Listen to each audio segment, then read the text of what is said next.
Okie dokes, we should be live. Thank you everyone for tuning in. Welcome to the coverage of the Hungarian Grand Prix. We have got a lot of action ahead in this weekend, a lot of upgrade packages as well. So let's wait and see what happens. We have free practice 1 starting in 15 minutes time, then we'll have free practice 2 later today, and then we will have free practice 3 tomorrow with qualifying, and then of course the race on Sunday. So yeah, okay.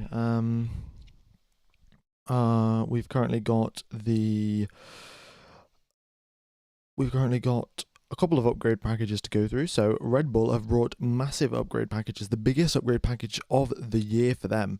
They've modified the suspension, the floor, just major tweaks to everything, and a lot of different things have been modified. So Max Verstappen has said this is a bit of a Hail Mary. Well, not a Hail Mary. This is the critical thing. If this upgrade goes well, then Red Bull will continue dominating. But if not, then Red Bull will be struggling with the other three teams catching up. So let's wait and see what happens with them. We will have the data coming through. Currently on the screen, we've got the FP1 session from last year. That's why it says intermediate tyres. But this year, we have got very, very hot temperatures out in Budapest. Track temperatures and air temperatures being the highest that we've seen all season so far. 35 degrees I think we'll be having in track temperature, and 50 degrees or so in 35 degrees in air temperature, and 51 degrees in track temperature. So yes, very exceedingly hot. And okay, let me just get this properly set up on the screen. There we go. Okay, it does not look like we'll be having any rookies in today's practice session. The risk of rain is 0%, and just the usual 20 drivers coming out. I think the reason for us not having any rookies is probably because there are quite a few upgrade packages, and the teams do want to test them out in a driver that they are, they have a baseline for.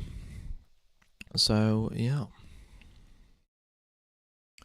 Alright, yeah, so Red Bull's upgrade package, a massive upgrade package this weekend, and if they can, if they turn out and can actually perform very, very well, like they were dominating at the start of the year, then, all is happy days, all smiles at the Red Bull garage. But if the upgrade package doesn't work out, as the previous couple have not been working, then we could have, Red Bull not down in the mud, they'll still be probably contenders for fastest car, but really struggling there. So we'll just have to wait and see, really, how this upgrade package works. I think they'll have the Aero rakes on the car soon enough, but currently Max Verstappen not yet ready to he's not even in the car yet, but of course there is still 11 minutes till the green flag. We of course got a double header as well. We've got the Hungaroring this weekend, and then Spa-Francorchamps the next weekend. Should be exciting. Alright, also Ferrari, they have brought upgrades as well. They have done a nice job. They've brought floor upgrades to try and fix the porpoising and the bouncing of the car.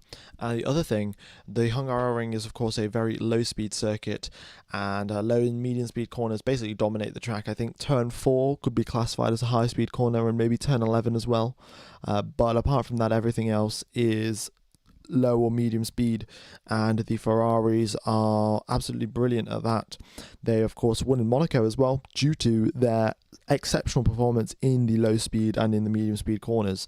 So I think Ferrari would be a team to watch out for. I think they're going to be right up there this weekend, and of course the upgrade packages will help them out as well. Alright folks, do let me know what you think, what your predictions are for this weekend. Do you think Sergio Perez will bounce back? Do you think we will see, I don't know, what else would there be to predict? Oh, by the way, Oliver Bearman is actually taking the place of Nico Hülkenberg. Of course, Bearman, now he's been confirmed a contract with the Haas team for next year, and Nico Hülkenberg will be leaving, going to the Sauber team. Then I think the Haas team have decided to prioritise Oliver Behrman and try and get him in as many weekends as possible, because the more time you have an F1 car, the easier it is to get acclimatized to the real thing when the season comes around next year. So yeah, that's what's going on at Haas. I think K-Mag brings it home after leaving Haas has been confirmed. I don't know if it's been confirmed that K-Mag's leaving. I actually have not been totally following the Formula 1 news recently. Yeah. Hello, Lewis Hamilton fan. What do you think will Kimi be racing next season? Kimi's retired as of 2021, so I don't think he'll be racing anything. Maybe doing some rallying here and there. I know he did some motocross stuff on a bike, but yeah. Oh my god, track temperature 58 degrees. That is probably the highest track temperature. I think I heard it was the highest track temperature since 2017. Oh, Kimi Antonelli. Okay, apologies. Yeah, in my brain, if someone says Kimi, I think Kimi Räikkönen. Kimi Antonelli. It's either going to be Mercedes or Williams. Now, if Logan Sargent does get removed from Williams in the halfway point of the season, then maybe there'll be a surprise promotion up, but it'll be a bit of an odd promotion to promote an F2 rookie halfway through the season. Normally, you'd put another driver in that has a bit of experience in Formula 1, but maybe Kimi Antonelli probably will go to Williams. That's where I think he's going to go, and he'll have a 1-year contract. And after that, if he does well, then he'll go up to Merc. And Carlos Sainz will probably go to Mercedes. That's what my predictions are, but who knows? Let's wait and see.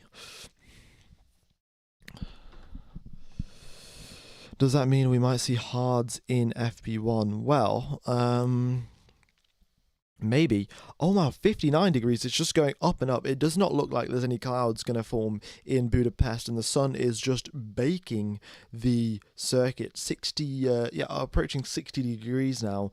It's going to be very, very hot there for the cars and for the drivers. Like, the soft tyres are going to be struggling so much in these conditions, especially because, the middle sector is extremely taxing on the tyres, but it's not like the final sector isn't taxing as well. The final two 180-degree corners, turn number 13 and 14, both of those corners, they require a lot of mechanical grip from the tyres, and if your tyres are overheating, there is no chance whatsoever that you're going to be able to extract grip out of that. So yeah, it's going to be very, very tough for the drivers. It is in Celsius, so 59 degrees Celsius.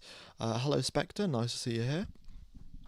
And yeah, so the drivers going through those final couple of corners really struggling. And another thing that we'll see is, we've seen it in this past couple of weekends, the drivers crawling out of the pit lane to go as slow as possible, basically to minimize the amount of time that they spend, to cool the tires down as they come out of the pit lane, because they want to cool down the surface temperature. They do not want to cool down the core, because, if you might ask, like, if the drivers just want a lower temperature, then why don't they just cool the tires down in the tire blankets? Why don't they just set the temperature a bit lower? But the problem with doing that is they do want the core temperature to be around about 100 degrees Celsius, 80 degrees Celsius, but they want the surface temperature to be a lot colder than that. So that's the issue that they face, that they come with, and that's why the tire blankets are set to 100 degrees or 80 degrees or whatever.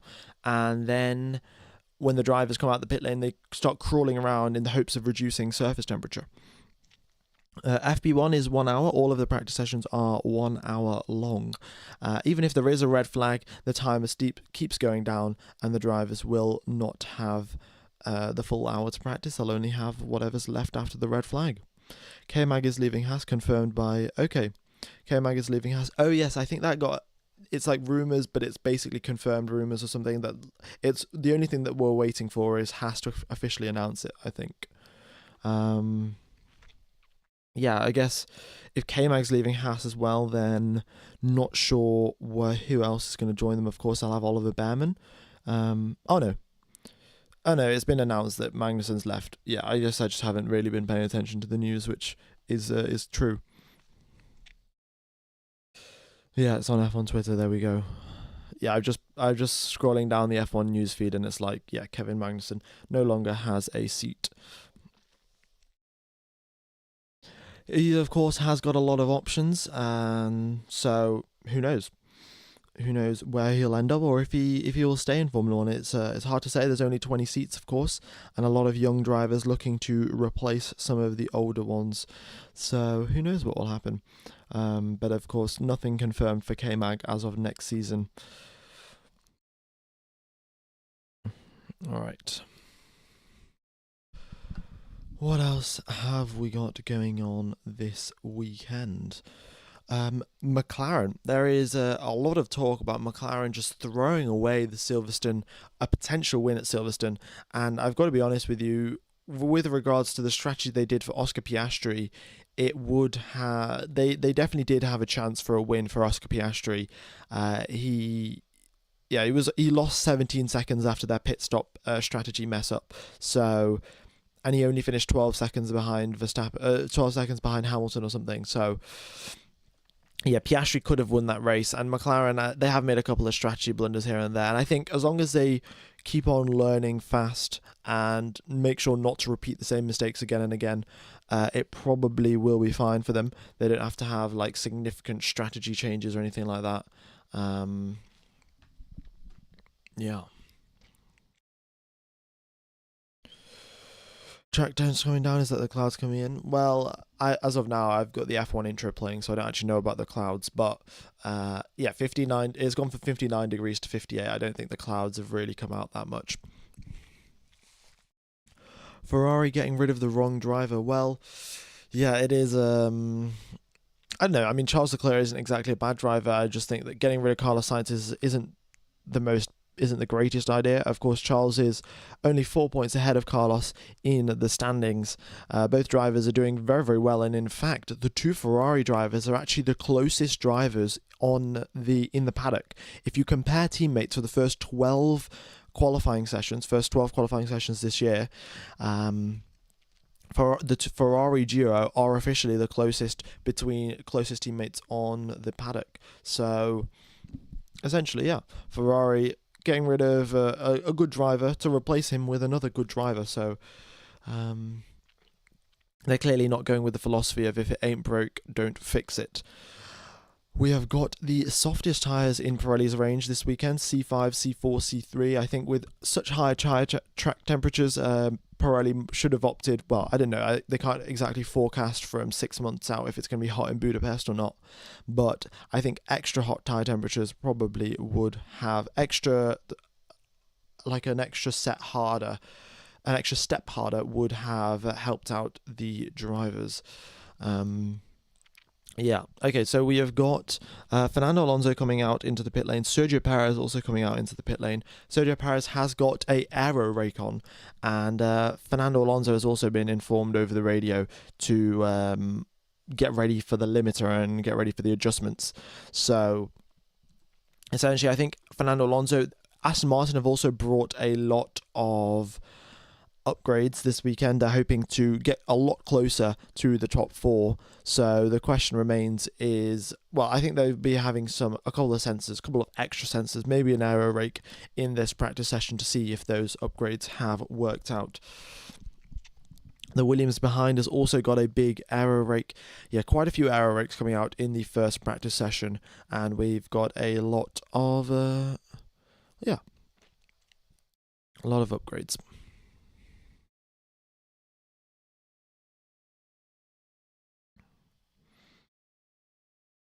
Okay, first Max, second Lando, third George. That is your prediction in the actual race. Well, we'll wait and see. We've got a lot of time till we get underway for the actual race. Yeah. Right. Will be an aero rake. Those are essentially what they are. I don't know if you guys know what a pitot tube is, but I'll essentially explain it. A pitot tube allows the teams to get a reading of what the air pressure is in that exact region of the air. And the way that the teams generate downforce is by creating differences in air pressure. If the top of the car has high pressure, and the below the car, so the top of the rear wing will have high pressure, below the rear wing will have low pressure, and the high pressure pushes down on the rear wing and generates downforce. And the purpose of the aero rakes is to visualize what the pressure is at different points around the car. So sometimes you have an aero rake just behind the front wing, sometimes you have an aero rake just behind the rear wing, to see what the airflow is doing. Where are the pressure drops? Where is the pressure increasing? Is it correlating exactly with the CFD? So that's the purpose of the aero rake, and the aero rake itself is just a massive grid that has got a whole bunch of pitot tubes that are all measuring pressure, and measuring the pressure, and from that they can work out if they have their upgrades are working or not. But there we go, we have got a green flag at the end of the pit lane, and the drivers are making their way out very, very shortly. There we go, green light, pit lane open, and we'll have Fernando Alonso, the first driver, out onto the circuit. Very nice. Is Behrman in Hulk's seat again? Yes, he is. Oliver Behrman replacing Nico Hülkenberg for the first practice session. Of course, Formula 2 and Formula 3 are here as well. So they will be... Well, that's why Oliver Behrman's already at Hungary, and that's why they've opted for him driving around in this practice session. Okay. My prediction for quali, honestly, it's a bit too far out to say. I'm going to have to wait for at least these 2 practice sessions today to make a prediction. But with Red Bull bringing some really big upgrade packages, who knows? Who knows? Maybe Red Bull will be on pole. But they have been struggling to, especially riding the curbs, Red Bull have been struggling a lot with that. And if they can manage a way, if they can figure out a way that they can ride the curbs effectively, then that might help them out, because along this circuit, the curbs are very, very critical. The drivers do spend a lot of time over the curbs, touching the curbs, and you need that for the lap time. So, yeah, well, who knows what will happen? We'll have to wait and see. But yeah, everyone just making their way out onto the circuit now. Nothing too surprising. Okie doke, 640 people. Thank you everyone for tuning in. Be sure to hit the like button, folks. We have already hit 100 likes. I guess I can knock that up to 250. Yeah, hopefully we can also hit 80k today. Might be a bit of a stretch, but let's wait and see. All right. Oh yeah, Red Bull have got a lot of aero rakes on. So Red Bull, they've got aero rakes. Sergio Perez has got an aero rake on just behind his front wheels. So what they're doing is sort of visualizing the airflow as it goes over the front wing, over the suspension, but before it reaches the side pods, because that's a very critical part of the thing, because just before it reaches the side pods, that's where the floor also begins. So if the teams can get an accurate reading of what the air is doing at that point in time, then they can better design their floor, and they can better design the side pods to maximize their downforce. Yeah. Right. Yeah, track temperature's up at 59 degrees. We've got a nice a bit of variation in the tyres that the teams are using. We've got a couple of guys out on mediums, a couple of guys out on softs, and we have a few hard tyre runners as well. Yeah, track temperature is expected to be this high during the race as well, which means that, yeah, the drivers are going to be doing long runs in this sort of weather, and they're going to try and get an accurate read on the temperature and all of the related things. Okay, we've already got a replay. One driver Kevin Magnussen locking up after not really focused. He was a bit focused on the driver ahead of him, and Kevin Magnussen did have a bit of a lock up. Not ideal there. But yeah, locking up. Where did he lock up? He locked up on the entry into 11. A bit of a tricky sequence of corners there, but yeah, I mean, Kevin Magnussen just making a bit of a mistake, really.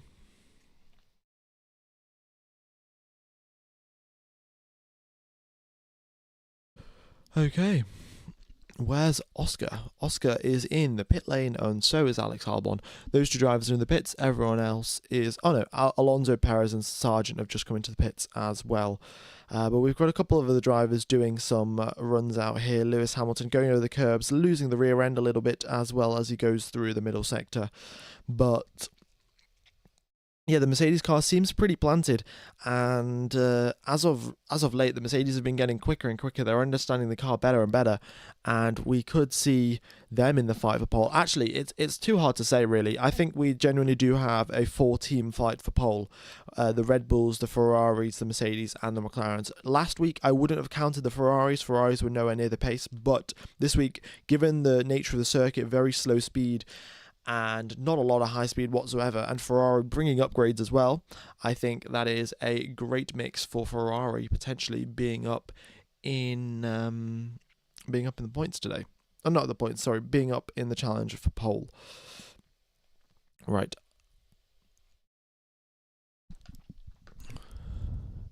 Is Sainz going to join Williams next year? I don't know, honestly. Maybe Kimi Antonelli goes to Merck, maybe Sainz goes to Williams, but it would make sense. Like, I would think that you would want Sainz to go to Mercedes because he is an experienced driver. Mercedes potentially do have a quick car next season. Given the rate that they're developing this season, they definitely do have a shot of having a quick car next season, and hence they maybe shouldn't waste the time with a rookie driver. There's no guarantee that Kimi Antonelli will perform in the Mercedes, whereas there is a much more of a guarantee that Carlos Sainz will perform. So I would, not take that risk and go with Carlos Sainz. Really, that would be my sort of take on things.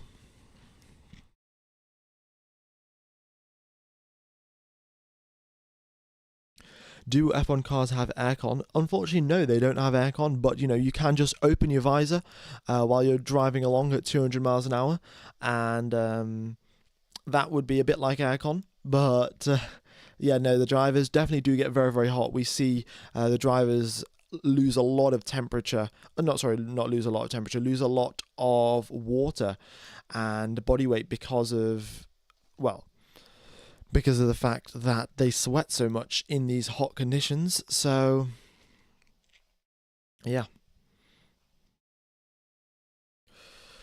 Right. Yeah, they can definitely feel the wind, but they definitely do also struggle a bit. In Singapore especially, Singapore's another circuit like this, very slow speed, and it gets very, very hot. Even the race in Singapore is at night time, yet it gets very hot, and the drivers still struggle, lose 3 kilos or so during the course of the race. So, yeah, who knows?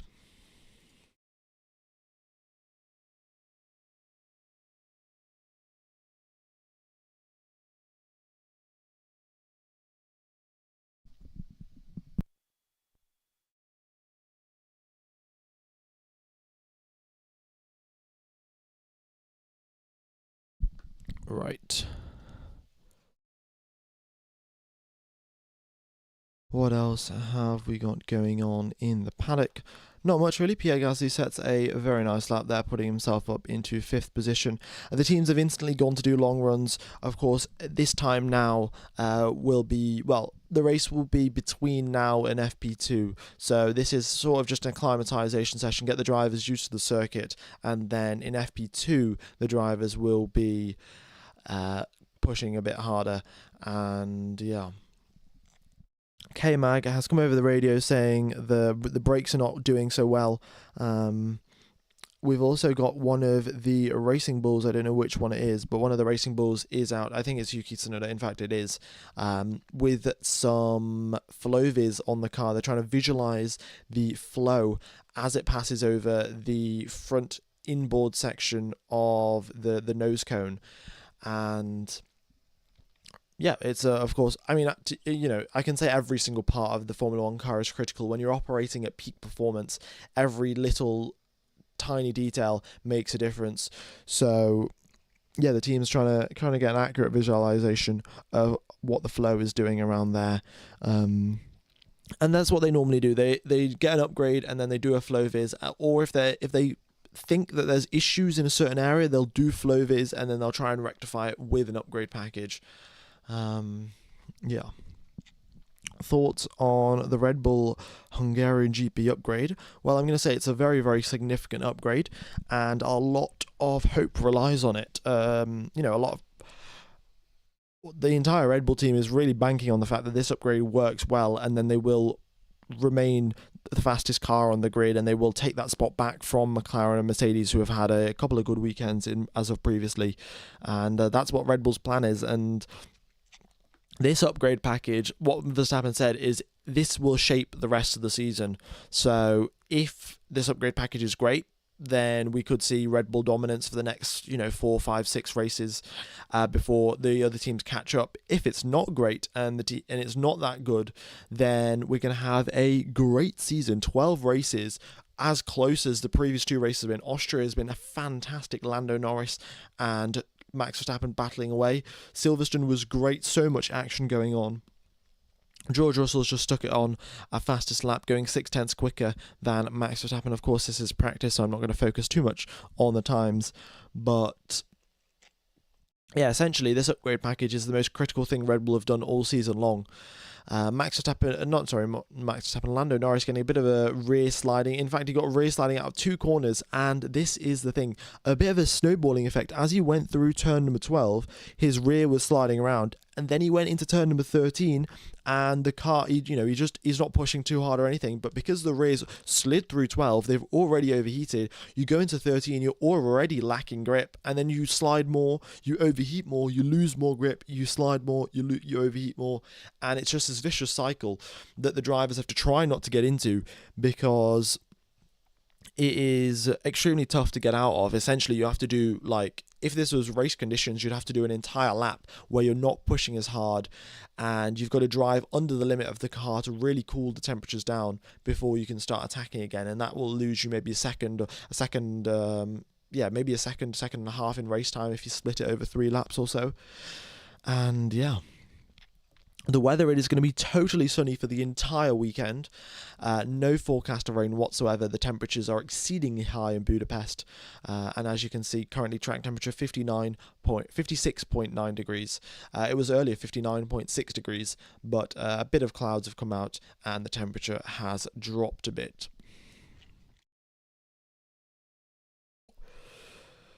Okay.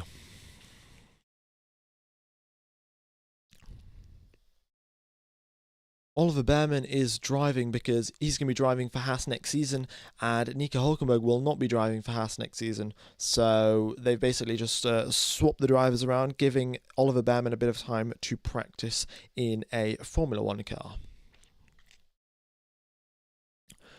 Bottas P5, his dominance will bore us indeed. Bottas, in fact, not scored a single point this season. The Sauers have not been doing that well, and Bottas, of course, has not got a contract for next year by the looks of it. Yeah, because Sauber is, of course, being taken over by Audi, and Audi have signed Nico Hülkenberg and haven't announced their second driver. I think Valtteri Bottas would be a great fit. He's got a lot of experience, he knows the team, but of course that is up to the Audi executives to decide who's going to be driving for them.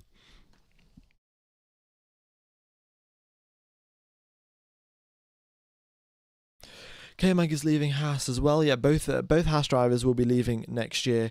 Don't know where K-Mag is going. He has not got a seat, but Nico Hülkenberg has got a seat, and he is at Audi.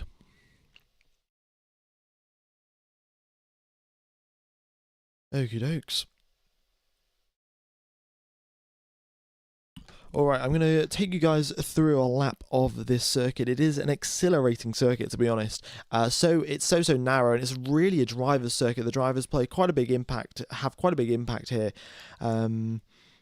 So, of course, we have got the main straight where we've had quite a lot of action. Of course, Schumacher and Barrichello back in the day have had their fair series of actions. We've had Valtteri Bottas go bowling down into turn number 1 in 2021, and then Esteban Ocon winning the race following that bowling session from Bottas. So yeah, turn number 1, the main straight, quite a lot of action that we've seen there as of lately. The DRS zone is also down the main straight, and there's another DRS zone on the exit of turn number 1 going down towards turn number 2. Those are the 2 DRS zones on the circuit to try and aid overtaking. But turn 1, the drivers brake at the 70-meter mark and just rotate the car through. And the main thing is to get a good exit because you've got another DRS zone coming up. And then they go down the hill towards turn number 2. Braking downhill, it's a lot easier to lock up the front tyres, so the drivers are careful of that.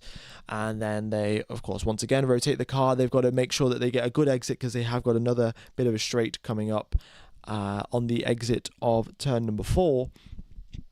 And then they go barrel down the hill. They go down the hill and then up the hill and then into 4. It's a slight uphill. You've got to flick the car left. You can't exactly see where the circuit is from where the drivers are sat. You know, if you're watching the onboard camera, then you can see where the drivers are. But if you're actually in the driver's position, you can't see where the circuit flicks to the left. You just know that there is a flick left, and the drivers have to drive off their reference points. They know, I'll see this shadow on this tree, or they'll see this brake marker board or whatever, and then they'll turn the car in at that point. And then they go through turn number 4.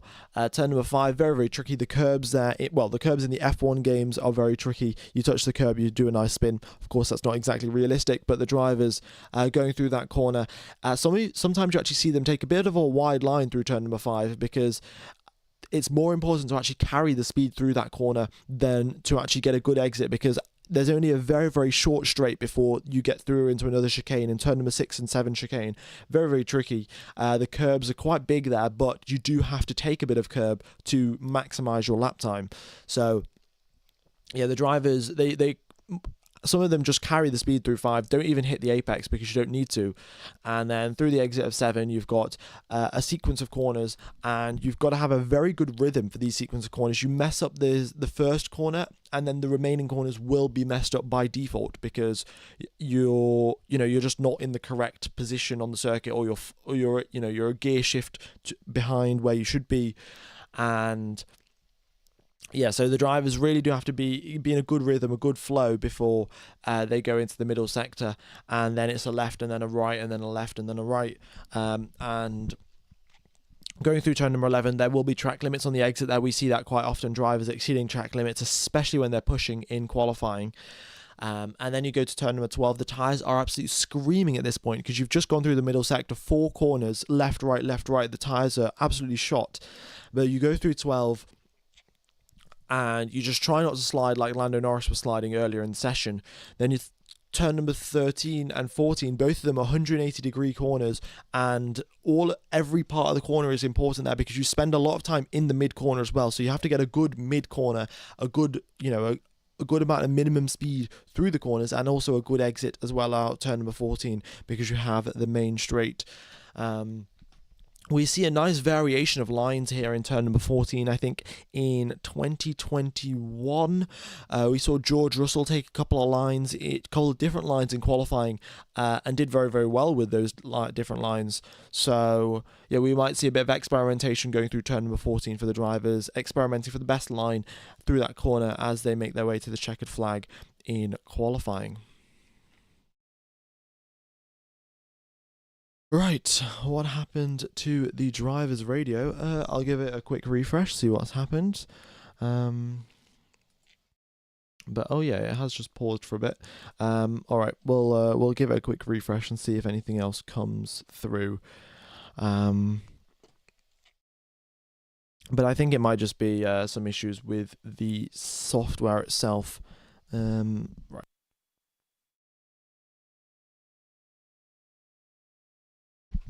Yeah, if there are any issues, then they should get ironed out by FP2. But as of now, no radio messages coming through. Right. Vettel is my favorite driver. But yeah, of course, Vettel has retired. Okay, so we've had 20 minutes of this practice session. We've got a couple of drivers. Well, more than half the grid are out on the circuit, gathering some data. We've got the aero rakes have been taken off, and the drivers now just driving around doing their usual run plans, gathering some tyre data and seeing how the tyres degrade before they yeah, before they calculate their race strategies for Sunday. Oh, hello, Kies. Didn't realise you did free practice commentary. Thought it was an imposter when you popped up. Yeah, no, I have got summer holidays from university, so I've got more free time, so I might as well do some free practice commentary. And sorry for being. I was at exchange at uni. No worries, no worries. But yeah, I'm sure you've watched the highlights for the previous couple of races, and McLaren have been doing fantastically. So I'm sure you'll be pleased with that.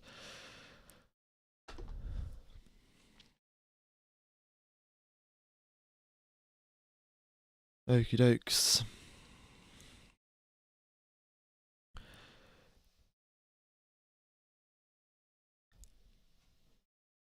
Right. Yeah, not too much. Another thing to keep an eye out for the qualifying session. Sorry, they will have. Well, this is one of the shorter circuits on the calendar, and it's the second shortest circuit after. Oh no, third shortest circuit after Monaco and Canada. So yeah, of course, short circuit, narrow circuit, and 20 drivers will be out in FP1, all of them crawling around trying to reduce tyre temperature as much as possible. So we're going to see what happens here, but I have a feeling we're going to have drivers tripping over each other. It's fine as of now because we've got half the drivers in the pits, but yeah, once we get towards the actual practice session, the actual qualifying sessions, it will probably be a lot worse. Are you doing free practice commentary since the triple header? No. When have I been doing? Oh, I only started last weekend. I did the British Grand Prix, and I guess I did also the Austrian Grand Prix because it was a sprint weekend. So I did the free practice. Did I do the free practice? I think I did. Yeah. But yeah, Austria, Britain, and then now this weekend as well.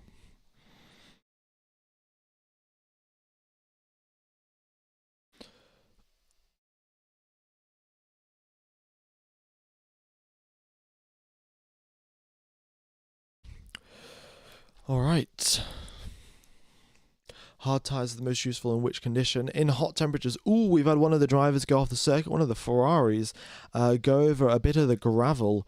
Nothing on the race control, so it seems like the gravel is still on the...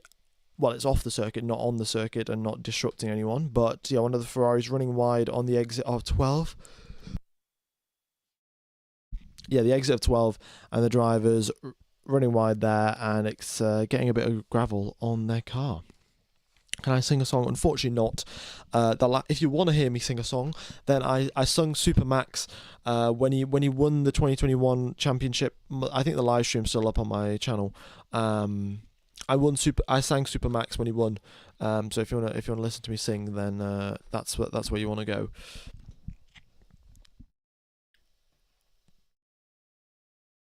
All right.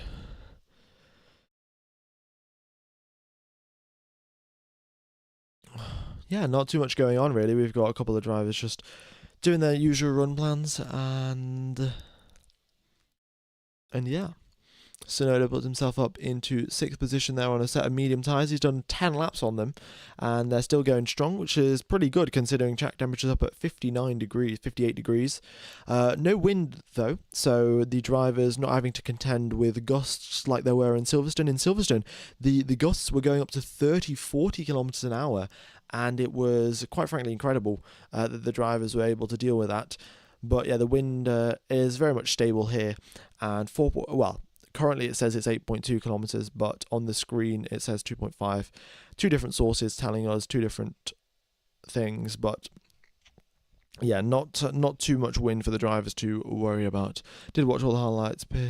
Yeah, choking wins, and homeboy Oscar getting screwed, but I'm very pleased with McLaren's performance. Yeah, I think McLaren, of course, they have made a couple of mistakes. It's been a while since they've been right at the top of the pack. And this is a bit of a different mindset that we see. Normally at Mercedes, when they were right at the top, the strategy that they would never choose for this Hail Mary strategy, like, oh, we're not going to score any points, so we might as well just choose this crazy strategy and hope it works. Whereas I think McLaren, they've spent a lot of time in the midfield and they're really battling away for points. So that sort of mindset of being, oh, we're just going to go for a bit of an odd strategy, but hopefully we score some points. I think that is... well, that's not the way forward, especially when you have one of the fastest cars.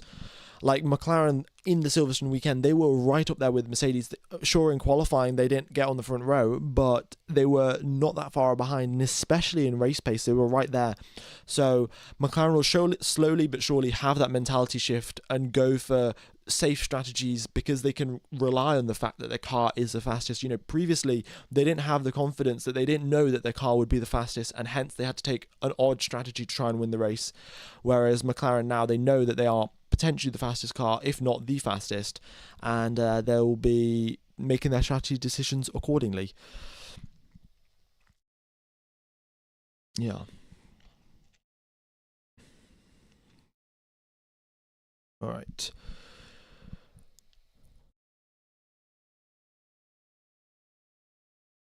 Let's see.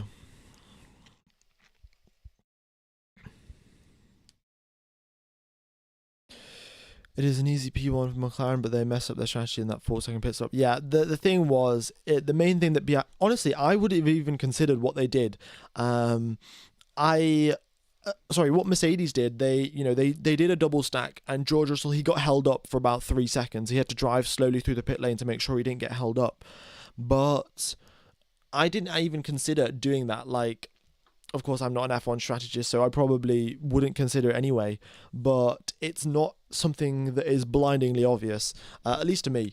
And I guess McLaren were just thinking, oh yeah, we'll do another lap and he'll only lose like 5 seconds or something.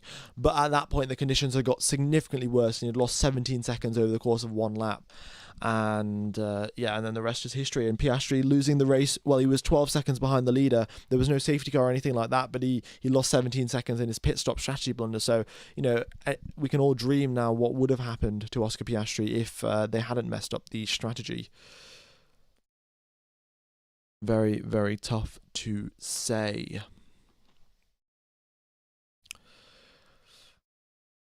Yeah, maybe ended up on the podium. Of course, Oscar Piastri, he knows that this first win is within reach.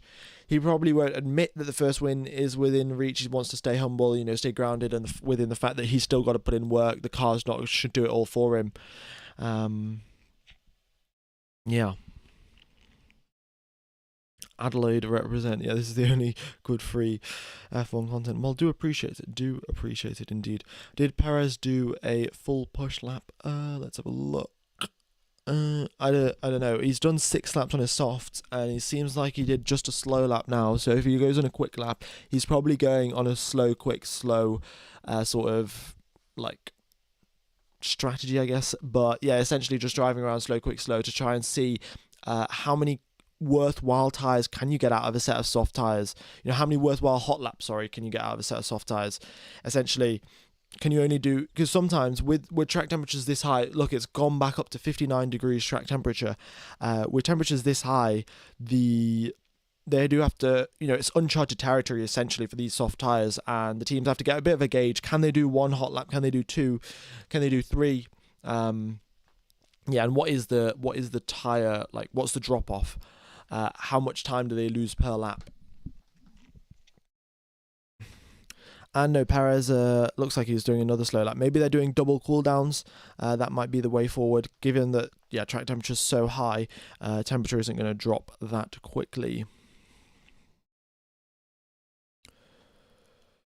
Any update about Mercedes complaining about the heat? No updates about Mercedes complaining about the heat. I think everyone knew coming into this weekend that it's going to be very hot, and hence they've picked their cooling packages accordingly. The teams have different sets of cooling packages for different conditions, and I'm sure they've got the biggest, fattest cooling package on their cars this weekend. They do not want to just throw away points, especially Mercedes. They're guaranteed to end up in the points, and why would you throw away points given an engine failure?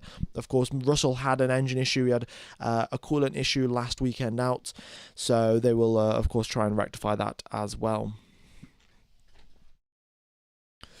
Okay, nothing. I don't know what's going on with the radios. Apologies for it not working, but yeah, it just it's not working really. It might be something to do with the cloud strike thing that's not working today. There's like some cloud strike outage, but yeah, let me give it a quick refresh.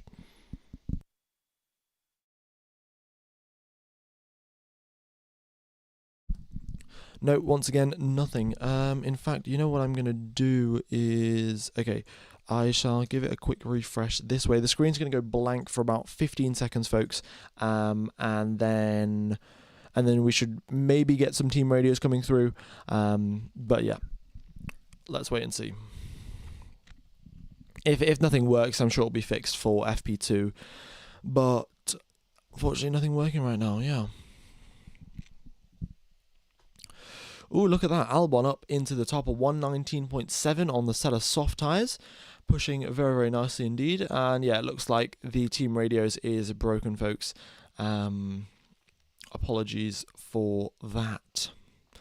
Are Mercedes affected by the CloudStrike Microsoft outage? Well, I think Mercedes will have rectified any sort of issues that they have. I think they are sponsored by CloudStrike or something along those lines. But yeah, they'll be working on a fix soon enough. I think there's a lot of people affected, and there'll be a lot of software developers trying to fix whatever's gone wrong. Or they'll revert back to the old version or something along those lines. But yeah, Russell, looks like they aren't affected by the CloudStrike issues, because Russell's just gone up there going 0.6 quicker than Alex Albon. He's done this on a fresh set of soft tyres, so Russell really pushing here.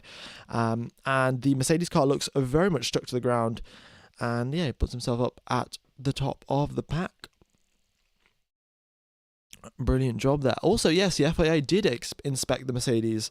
At the end of the British Grand Prix, they inspected Lewis Hamilton's car. It was a random check, but it just happened to be Lewis Hamilton after he won the race. And yeah, they found everything was fine with the car. No plank wear or skid wear or anything like that wearing out too much. So no disqualifications. But the scene's there. If it was disqualified, I'm sure Team LH would not have been happy. In the last 5 races, McLaren have scored 141 points, Mercedes have pipped them with 142 points, but Red Bull down there in 105 points. So McLaren and Mercedes in the previous 5 races outscored Red Bull by 40 points. Yeah, new F1 fan, what are the bars on the right? They are the mini sectors. So the circuit is normally split into 3 sectors, I think you might know that. But each sector is further then split into even smaller sectors, and each bar represents one of those sectors. So yellow means slower than your personal best, green means quicker than your personal best, purple means quickest out of all of the drivers, and blue means the drivers are going in or out of the pit lane. Alright, we've got a virtual safety car deployed, don't know what that's for, but yeah, virtual safety car is out. Interesting. And the drivers going around at the fixed temperatures. We've got a double yellow at track sector 15, okay. Seems like there's just a bit of debris or a bit of gravel on the circuit, and the marshals are just cleaning that up. Yeah, there's a bit of debris on the circuit. The marshals have now picked it up, and the virtual safety car is now ending, and there we go. We have a green flag on the circuit.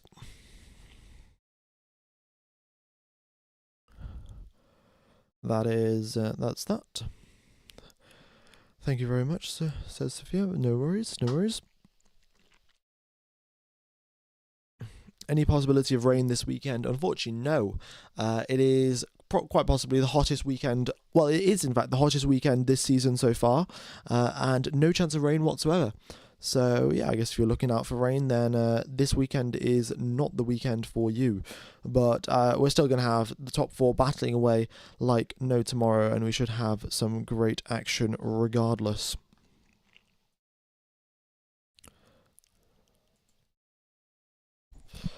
Okie dokes. Yeah, Ferrari is having a look around the front suspension area of the car, looking at the side pods. They've brought upgrades this weekend. They've got a couple of extra sensors on the car to try and figure out what's going on. But yeah, we'll wait and see if Ferrari's floor upgrades can help them come back up to the top. I think we're going to see a Ferrari up on the podium here. I'm going to be honest with you folks. Ferrari on the podium, given that in Monaco they were so strong, and this is another slow speed circuit just like Monaco, we should be seeing a Ferrari up there. Yeah. Oh, there we go. The radios have finally come through. Very nice, very nice. Brilliant. I have a question here. How slow will the F1 2026 cars be? Ooh, hard to say, really. Some of the drivers have said that it will be, they will be quicker than the Formula 2 cars. They'll be quicker. They'll be slower than these current cars because they will be heavier. Oh no, they'll be lighter. But yeah, it's all down to the Aero package. I haven't seen the full regulations regarding the Aero package and if that's going to change much. So it all depends on that. You know, if Adrian Newey's designing the car, then maybe it's a second quicker than everyone else. It's hard to say. They'll be lighter, but it's very tough to say how quick they'll be. I do not know what last year's pole time was. In fact, let's have a look. F1 Hungary 2023. I should really have this written down somewhere, the pole times last year. That's probably a fairly useful statistic.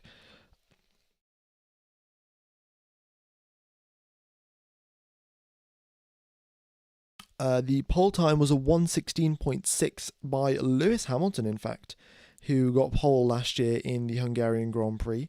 Don't know how he did that. Was it raining? No, it wasn't raining. Yeah, I guess Lewis Hamilton was somehow beat Red Bull. Interesting. I don't exactly remember what happened last weekend. Yeah, Guan Yu Zhou up in 5th position in last year's qualifying. Interesting. Don't know what happened there, but somehow the Sauber was up in 5th position.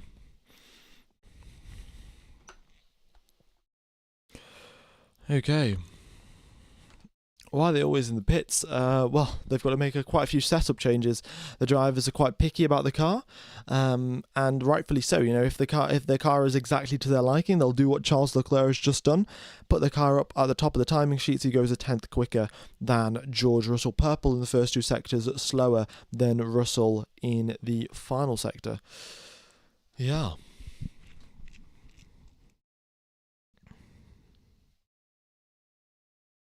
Oh, Lewis was 0.003 seconds quicker than Max. Well, that explains it, why they were so close. Yeah, it was actually that close.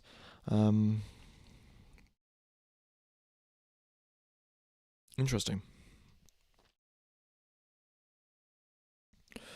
With those temps, hards the real deal. Indeed, hards will be probably the most optimal race tyre, with temps extremely high. Last year out, we saw the 2 strategies were, it was a 2-stop strategy, and the strategies were medium, hard, medium, or medium, hard, hard. A couple of drivers started out on the soft tyres. Carlos Sainz started out on the soft and gained 5 positions off the start of the race, like massive boost that he got from those soft tyres at the start of the race, but then they degraded so quickly, it ended up not being worth it for the Spaniard, and that's probably why we'll see medium, hard for this weekend.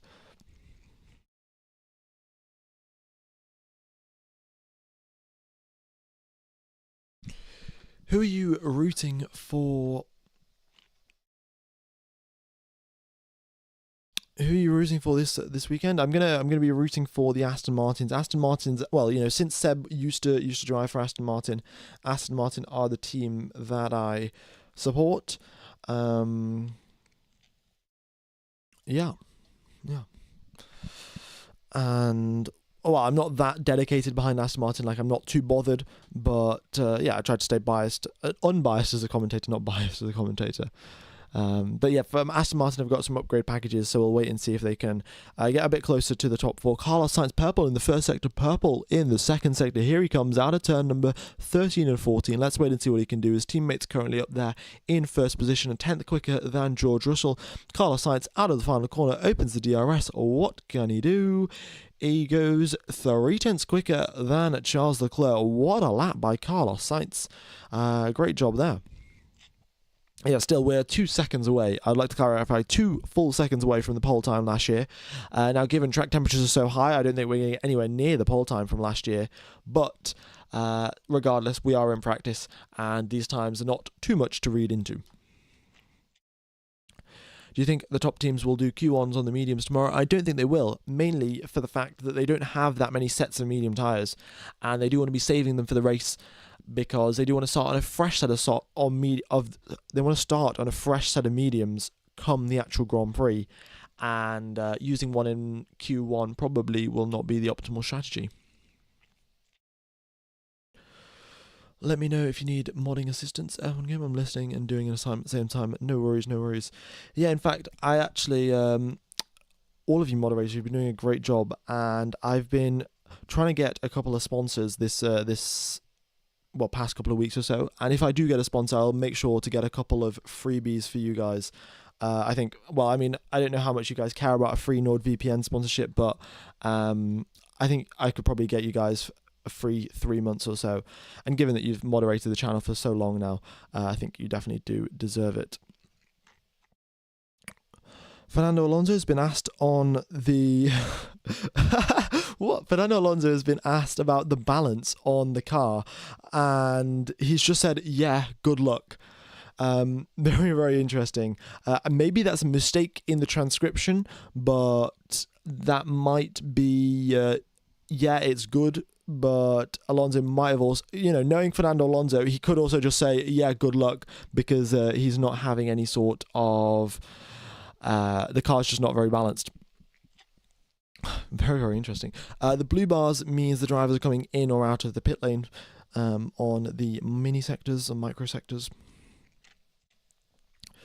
Currently doing EPQ on the side of this. Oh, EPQs, they are indeed very, very fun, aren't they? Yeah. Well, I'm in the UK as well. I ended up doing an EPQ. Mine was about going to Mars or something along those lines. Very, very fun. I basically, I watched The Martian, and then I was like, oh, the great topic, and then I wrote something. Free VPN would be sick. They're $6 a month in Australia. That's expensive. Yeah, fair enough. Yeah, I will try and sort something out. If I do get a sponsor, I'll make sure to ask them for a couple of free codes that I can send you guys. Yeah, I'll let you know if I get anything, and then you guys can email me, and I'll reply back with the stuff, with the goods. Yeah, Noobster, that is exactly what Fernando Alonso would say. No tyres, no brakes, and out of the points. There's no point even pushing. But no, I think Aston Martin, Alonso said the target was for Aston Martin to be in the points for the next 2 races. Both drivers, of course, will be looking to get into the points. Alonso has been quicker than Stroll overall throughout the season, but Stroll has been fighting back and has been doing a solid job, really, against Alonso. So, yeah, let's wait and see. Who are you looking for a sponsorship from? Well, I've emailed NordVPN, haven't got a reply yet, but given the channel's been doing quite well, and the one selling point that I do have is if you do have a VPN, you can watch F1 for free in Austria. Austria have Service TV and ORF TV. Both of those channels show Formula 1 for free as long as you go on their website and you have and your IP address is from Austria. So, yeah. How does the F1 TV sponsorship work if you're happy to share publicly? The F1 TV, I could actually ask for a couple of free codes for F1 TV, actually. I will make sure to do that. The F1 TV, it's sort of just a commission-based thing. Like, at the start of the season, when loads of people sign up, I had the sponsorship, and I'll have another one at the start of next season. But when people are buying F1 TV, if they buy it through my link, I get I think 15% cut or so. Yeah. Hello, Multi Ninja. Nice to see you, buddy. Yeah, good to see you back on the channel. Carlos Sainz once again going wide on the exit of turn number 12. He's done that 2 times now. The Ferrari struggling a little bit, but although he is top of the times as well, so he's really pushing the car to the limit.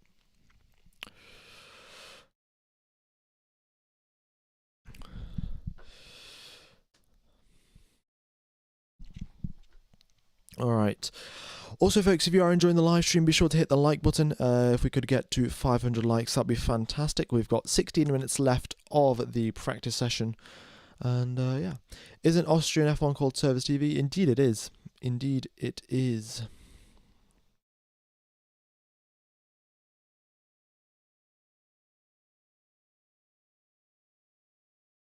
Okie dokes. Yeah. Yeah, I mean, Multi Ninja, I'm sure you'll be pleased with McLaren doing so well and Piastri doing, well, Piastri got a bit screwed last weekend out, but I'm sure he'll be, I think Piastri will get his first win this season.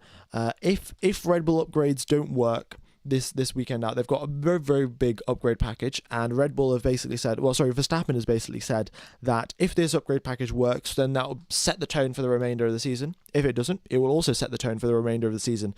So all of Red Bull's hard work and everything like that has been banking on this upgrade package, and currently Max Verstappen is on a bit of a push lap.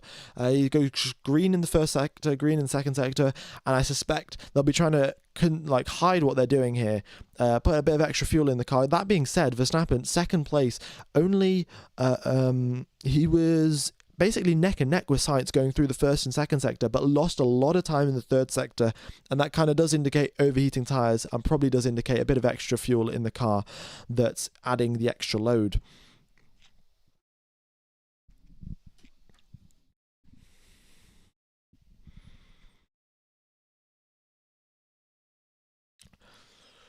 Right, when does the second session start? The second session will start in what's it going to be? It's going to be 2 hours and 45 minutes. That's when the second session will start. Yeah, second and 0 purple sectors, quite a few yellows indeed. Yeah, Verstappen really wasn't trying too hard on that lap by the looks of it. Or maybe they just did put extra fuel in the car. He's got a bit of flow-vis on the rear wing as well. The team's still trying to understand and make sure. Well, essentially the thing is, when they get upgrade packages, they have to correlate it with CFD and see if it's doing what the CFD predicted, because if it is, then, you know, they'll have the extra boost of downforce. If not, then there's a much higher chance that they don't have the boost in downforce, and it might not work out for them. So who knows? Yeah, I was on exchange for a while, left a week before the triple header, just got back a week and a half ago. Half a week ago. Very nice, very nice. Exchange to New Zealand, or yeah, who knows? Do let me know. CFD means computational fluid dynamics. It's basically just simulating the airflow around the car. Very, very intensive. You need a lot of, you essentially need a supercomputer to calculate the airflow around a car, because there are so many different air particles and things along those lines. But all the teams do have those supercomputers, and they are trying to predict what's going to happen with the airflow, and they've got to check if the predictions are correct. Definitely want an Oscar win. All eyes on Perez tomorrow and Sunday. I like Checo, but form sucks. Don't see Danny doing any better. Yeah, I don't know who will do better. Who will do anywhere close to Max Verstappen? It's hard to say. Like, that car is a bit difficult to drive. Max Verstappen is an exceptional driver. Anyone in that second seat at Red Bull has got a very, very tough challenge ahead of them. Maybe Fernando Alonso. I'm sure Alonso would be more than happy to get a phone call from Red Bull to join their team, and I'm sure he'll abandon his contract to Aston Martin for it. Exchange of French Polynesia. Ooh. Island, collection of islands in the Pacific, and yes, French colony too. Very interesting, very interesting. Well, hope you enjoyed it. What website do you use for the table and live map? There is this thing called Multiview. You do need an F1 TV subscription to access it, though. Yeah, would love to see a rookie Alonso in Red Bull. Yeah, he's the only rookie I would trust in a Red Bull car, to be honest. Okie dokes. Here we go. We've got Piastri out. I think Norris will be coming out as well. But the drivers that are currently out, looks like they're doing a bit of long run performance. We've got Sainz out on a soft tyre. And I think what he'll be doing is doing a long run on that and trying to understand whether what sort of tyre degradation are they going to expect. With track temperature up at 58 degrees, they did this last year. Carlos Sainz started the race on a set of soft tyres, gained 5 positions off the race start, but due to the soft tyres just wearing out so quickly, he ended up losing out quite a bit towards the end of his stint. So I think Ferrari just trying to experiment a little bit, trying to figure out if those soft tyres wear out the same as they did last year, are they going to be slightly different, and can they potentially use the softs on the race start again?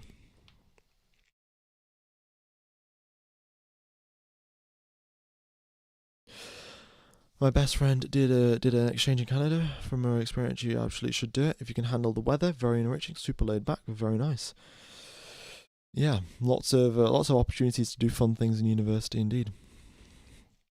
It's a shame that not a lot of F2 drivers get brought through anymore. Yeah, this is the issue. Well, it's not really an issue, but the thing is that there was a bit of a golden generation, like Charles Leclerc, Pierre Gasly, Stoffel Van Dorn, Lando Norris, George Russell, Alex Albon. All of these drivers, they've all been promoted through from F2, and that happened maybe, well, you know, the first driver to come through was probably in 2018, Charles Leclerc had his first drive in 2018, Russell in 2019.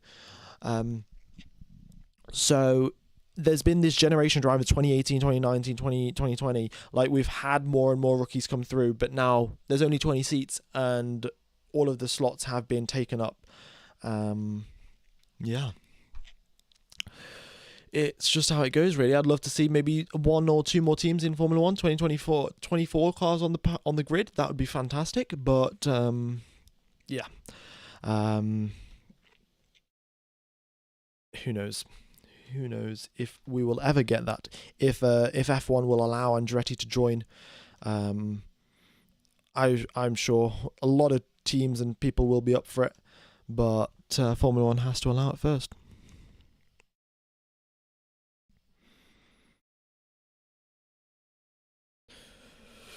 Do you want Stroll out? Ooh, no. I mean, Stroll, the fact that Stroll is there means that his dad is going to be pumping money into the Aston Martin team like no tomorrow, and Aston Martin will hopefully get further up the paddock. So Stroll is doing all right. He's also not performing that badly. Like, yes, he gets a lot of hate, but he's not been that far behind Alonso all of the time. And in fact, they're the second closest driver pairing on the entire paddock. The closest Ferrari is Ferrari. Leclerc and Sainz are the 2 closest drivers in terms of teammates. But the second closest drivers in terms of teammates, Fernando Alonso and Lance Stroll. So, you can't knock Lance Stroll too much.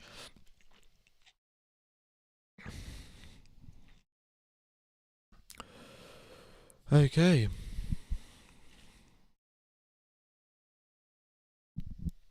My prediction is Ricciardo will drive for Red Bull after the break so they can assess him. Yeah, I mean, it's who knows what will happen at Red Bull. Ricciardo hasn't been doing that exceptionally, but I think Tsunoda probably is a little bit better than him.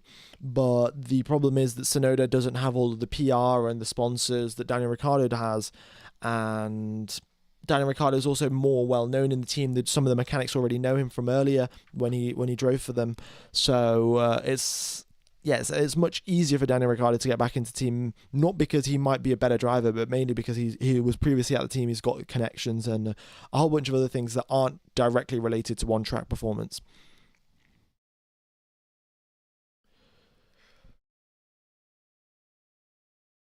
Okay, 7 minutes left on the clock, folks.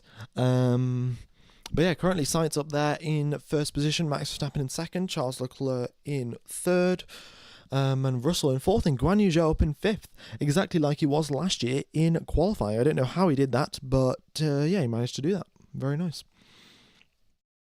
Sadly, looks like K-Mag is out for good. Indeed, yeah, K-Mag has been struggling as of, of course he hasn't got his seat in Haas. He's been doing fairly well in terms of driving, but yeah, unable to. Well, he might find a seat, but it's going to be tricky with a lot of rookies coming up, and the team's trying to find get some more rookies into the team. Sorry, the entire paddock just trying to get more rookies in. It will be it'll be hard for Kevin Magnussen to find a seat next year, and he might find his way to IndyCar. He might find his way to retiring and spending time with his family. All right. Also, guys, I would like to a bit of a tangent here, but since we were talking about Kevin Magnussen, if you guys do cast your minds back, Kevin Magnussen did actually have one pole position in Brazil. He scored a pole position, of course, wasn't able to hold it, but due to changeable conditions and whatever have you, Kevin Magnussen got pole. And then, fun fact, 9 months later, Kevin Magnussen also had a baby. Kevin Magnussen and his wife had a baby. But yeah, things just line up too perfectly for that. And it's I guess a fun fact, I don't know. But yeah, exactly 9 months on from his pole position in Brazil, he announced that he had a baby. Crikey, really? Crikey, blimey. All right. The only driver in the pits is Max Verstappen. All 20 drivers currently making their way around the circuit. And this is another thing, with track temperatures so high, oh my god, it's just hit 60 degrees. There we go. It has been hovering around 59, but it's just put itself up to 60 degrees now. And the drivers are going to have to dial in some clutch settings, and these are going to be some extra odd clutch settings, to be honest. Because... just 60 degree track temperature, the tyres are going to behave a little bit differently than they normally do. And that's why we've got all 20 drivers out on the grid as of now, on the circuit as of now, apart from Max Verstappen. And they'll be doing a grid start and just getting the clutch settings right off the grid rather than from the end of the pit lane.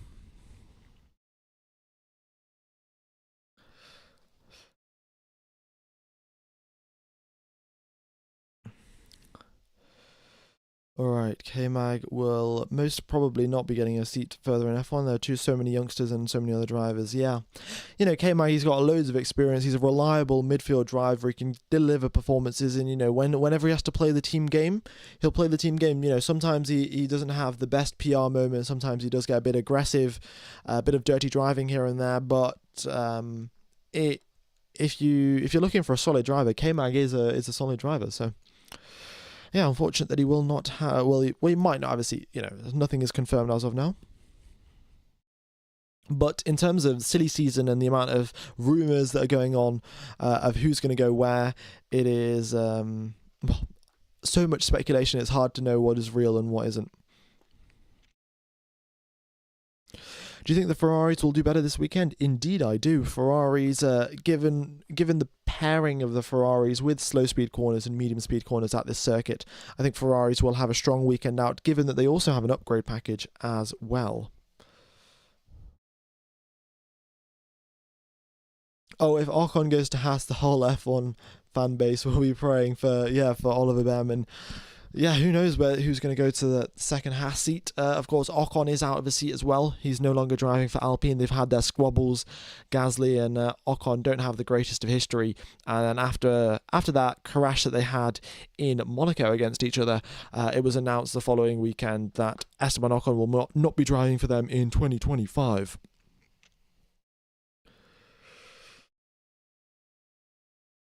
Hulkenberg isn't driving the car. Oliver Behrman's driving the car instead, because Oliver Behrman's driving next year for the Haas team. Nico Hulkenberg isn't, and essentially they just want to get Oliver Behrman as much time in a Formula 1 car as possible, and also to make sure that he can get his super license for next year. Oh no, he's already got a super license, sorry, because he's raced in the Saudi Arabian Grand Prix, so he's got a super license. But they're just trying to get him as much experience in the car as possible. Oh, we've got a slippery track on the exit of turn number 4. Interesting. I don't know what exactly is causing the slippery track, but that's been cleared up. A moment of silence for Sainz's future. Indeed, a moment of silence. He's definitely going to Well, I don't know. Carlos Sainz is such a quick driver. He's definitely going to find a seat. I just don't. I hope it's not Williams. You know, it'll be a bit of a downgrade considering he's been doing so well at Ferrari. If he can get to Mercedes, that will be. He will have done well for himself, Carlos Sainz. Okay, 2 minutes left on the clock. Everyone just driving around. Everyone going slower than their personal best. Nobody pushing. Everyone just trying to gather some information on tyre degradation in these unusual track temperature conditions. Both Red Bulls now make their way into the pits. Yeah.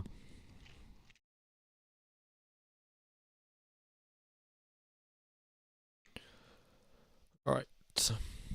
I'm going to have a quick sip of water, but I'll be back in just a sec.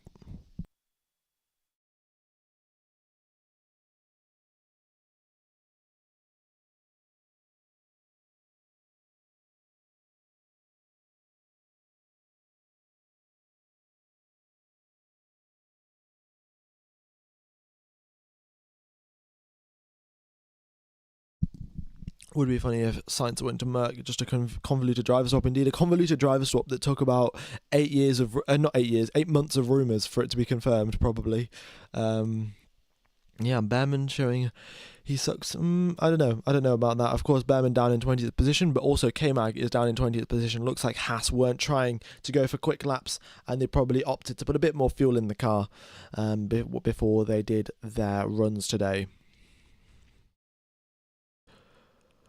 Won't go to Red Bull. Surely you won't fit in.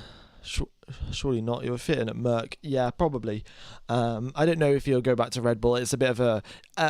some people would say it's a bit of a death sentence to be Max Verstappen's teammate. People have said it's a death sentence to be Fernando Alonso's teammate. Stoffel Vandoorne in 2018 got out-qualified every single qualifying session by Fernando Alonso. Stoffel Vandoorne had a fantastic, junior Formula career in Formula 3, Formula 2 and everything along those lines. But he got into Formula 1 alongside Fernando Alonso and... in a year, he was out of there. That was it for Stoffel Vandoorne. So once Fernando Alonso was the driver that you don't want to be teammates with, now it is Max Verstappen.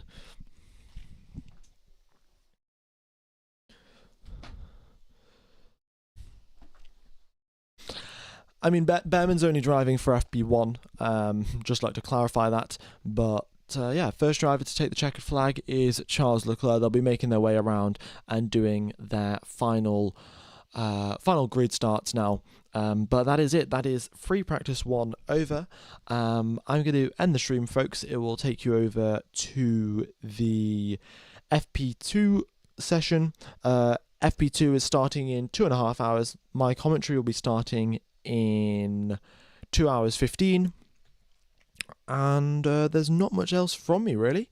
Not much else to say. Have a wonderful morning, afternoon, evening, or night, depending on where you are in the world. And I will see you in 2 hours, 15 minutes time, 2 hours, 30 minutes, or something along those lines, for the second practice session in Hungary. We've still got exceedingly high track temperatures and a couple of upgrade packages. We'll have some data analysis coming through as well, and I will keep you up to date on that. But thank you everyone for tuning in, and we'll have FP2 in a while. Cheers, fellas.